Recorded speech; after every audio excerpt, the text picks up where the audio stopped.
খুব অল্প কথাই বলবো, দুইটা মূল বিষয়ে কথা বলবো। একটা হচ্ছে, অনেক বর্ষিয়ান রাজনীতিবিদ বলছেন যে সংস্কার প্রয়োজন নাই, একটু আগেও একজন বলে গেলেন যে গণভোট চাপিয়ে দেওয়া হচ্ছে।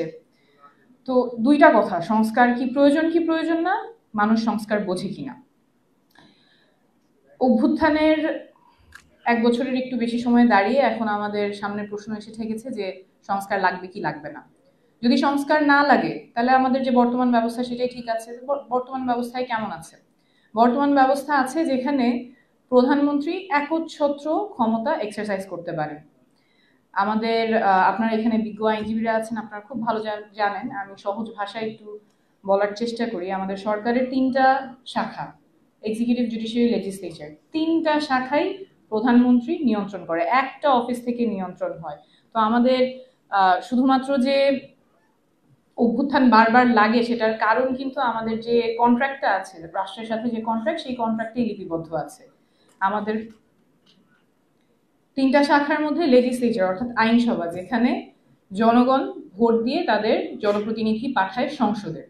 সেই সংসদ জনগণের কথা বলার কথা, কিন্তু সেই সংসদ তো জনগণের কথা বলতে পারে না, কারণ আর্টিকেল 70 দিয়ে তাদেরকে বাধা দেওয়া আছে। জনপ্রতিনিধি হওয়ার বদলে তাদের হতে হয় দলের প্রতিনিধি। তারা জনগণের হয়ে কোনো বিলে ভোট দিতে পারবেন না, দলের হয়েই ভোট দিতে হবে, নাহলে এমপি পদ থাকবে না। তাহলে এই লেজিসলেচার বা এই আইনসভা তো জনপ্রতিনিধি হিসেবে কাজ করতে পারে না, দলের প্রতিনিধি হিসেবে কাজ করতে পারে। আবার আপনি যখন যাবেন, এটা গেল লেজিসলেচার, আপনি যখন যাবেন এক্সিকিউটিভ, এক্সিকিউটিভের অনেক ব্রাঞ্চ আছে। সেখানে একটা, যদি আমি ক্যাবিনেটের কথা বলি, ক্যাবিনেটকে জবাবদিহি কে করবে? ক্যাবিনেটকে জবাবদিহি করবে লেজিসলেচার, এটা আপনাদের সংবিধানেই আছে। তো তাহলে সেই ক্যাবিনেটকে যে জবাবদিহি করবে সেই লেজিসলেচারও আবার আর্টিকেল 70 দিয়ে বাধা। এই যে পুরো আমাদের যে ব্যবস্থা, যেখানে জনগণের কল্যাণে সরকারের কোনো শাখা কাজ করতে পারে না, প্রত্যেকটা শাখা রাজনীতিকরণ এবং কুক্ষিগত করা হয়, সেটার একটা বড় কারণ কেউ কাউকে জবাবদিহি করতে পারে না। ক্যাবিনেটের হেড ঠিক আছে, প্রাইম মিনিস্টার বাই ডেফিনেশন, কিন্তু প্রাইম মিনিস্টার যদি দুর্নীতি করে তাকে কে ধরবে? তার জবাবদিহিতা কে নিবে? দুর্নীতি দমন কমিশন। কিন্তু সেই দুর্নীতি দমন কমিশনের যে কমিশনার, সে তার নিয়োগ কে দিবে? নিয়োগ দিবে president with the advice of the prime minister.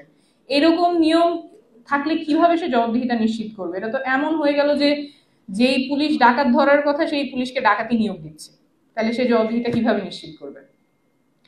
আপনারা একদম সহজ উদাহরণ দিতে গেলে, এই যে আমাদের কোনো নিউট্রাল আম্পায়ার নাই, নিউট্রাল রেফারি নাই। ইভেন ক্রিকেট ম্যাচেও 50 ওভারের ম্যাচে দুই দেশের মধ্যে, বাংলাদেশ আর শ্রীলঙ্কার মধ্যে ম্যাচ হলে সেখানে আম্পায়ার বাংলাদেশ শ্রীলঙ্কার থাকবে না, তারপরে আবার আপিল করার উপায় আছে, 2জন অনফিল্ড আম্পায়ার থাকবে, থার্ড আম্পায়ার থাকবে। আমাদের ওই রকম নাই, আমাদের আম্পায়ারই সব পক্ষপাত মূলক হিসেবে আমাদের বাই ডিজাইন করা আছে। আমাদের যে অনেকগুলো মানবাধিকার লঙ্ঘন হয়, মানবাধিকার লঙ্ঘনের ক্ষেত্রে কে জবাবদিহি রাখবে? মানবাধিকার কমিশন আছে। মানবাধিকার কমিশনের নিয়োগ কিভাবে হয়? এটা আপনারা আমার চেয়ে অনেক ভালো জানেন। কিন্তু মানবাধিকার কমিশনের নিয়োগ দিবে আইনমন্ত্রী, বাছাই কমিটিতে থাকবে আইনমন্ত্রী, স্বরাষ্ট্রমন্ত্রী। ওনারা যদি মানবাধিকার লঙ্ঘন করেন, যেই কমিশনার তাদেরকে ধরার কথা, তাদেরকে জবাবদিহি করার কথা, তারাই তার নিয়োগকর্তা। যেই বাছাই কমিটি আছে 7 সদস্যের বাছাই কমিটি, সেখানে বাছাই কমিটিতে আছে আইনমন্ত্রী, স্বরাষ্ট্রমন্ত্রী, মন্ত্রী পরিষদ সচিব, স্পিকার, আইন কমিশনের প্রধান, এবং স্পিকার মনোনয়ন করবেন 2জন এমপিকে, যে একজন দলের এবং আরেকজন বিরোধী দলের। অর্থাৎ এই 7 জনের মধ্যে নিউট্রালিটি এনশোর করার কোনো উপায় নেই। তাহলে এক্সিকিউটিভ কি করে আপনার জবাবদিহিতার মধ্যে থাকবে? যদি কোনো মন্ত্রী দুর্নীতি করে, যদি কোনো মন্ত্রী মানবাধিকার লঙ্ঘন করে, যদি প্রধানমন্ত্রী দুর্নীতি করে, তাকে ধরার উপায় কি? কে তার জবাবদিহিতা নিশ্চিত করবে? যার জবাবদিহিতা নিশ্চিত করার কথা তার নিয়োগকর্তা উনি নিজেই।